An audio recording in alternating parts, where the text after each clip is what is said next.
চত্বর। এত মানুষকে গুলি করে মেরেছে, অথচ বলছে যে শাপলা চত্বর ওদের কিছুই হয়নি। আমার একটা ফ্রেন্ড ছিল, নাম আব্দুর রহমান, ও বলছে যে আমি ছিলাম যখন গুলি চালানো হলো, দৌড় দিয়ে একটা বাড়ির ভিতরে ঢুকলাম, এই জন্য কয়েকজন মহিলা এসে আমাকে টান দিয়ে ঘরের ভিতরে নিয়ে কেচি গিয়ে ডাটকায় দিল।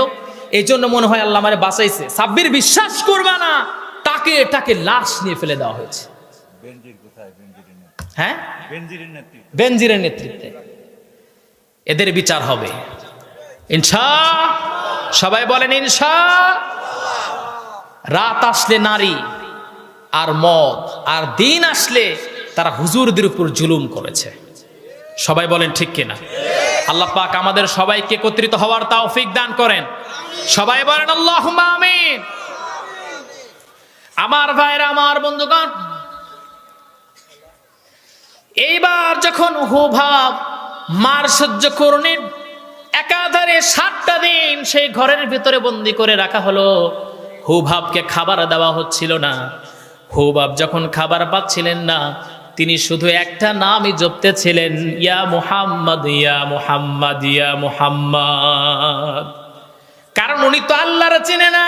ওই বায়োগ্রাফির ভিতরে নবীজির নাম তিনি পেয়েছিলেন শুধু ভালোবাসার জন্য, ওই নামটাই জপতেছে। আমার ভাইরা, আমার বন্ধুগণ, হুভাবকে এমন করে মারা হলো না। হুভাব ইসলাম, তিনি নবীজির ভালোবাসা ছাড়লেন না, 7টা দিন খাবার বন্ধ না। হুভাব পরবর্তীতে বলেছেন, নবীজির কাছে যখন গিয়েছিলেন 7টা দিন নবীজি আমার পেটে কোনো ক্ষুধা ছিল না।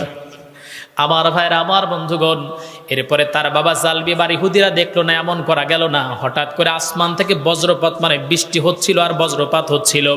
হুভাবকে নিয়ে যাওয়া হলো, আর হুভাবকে সেই মাঠের ভিতরে ফেলে দিয়ে আসা হলো যাতে বজ্রপাতে হুভাব মারা যায়।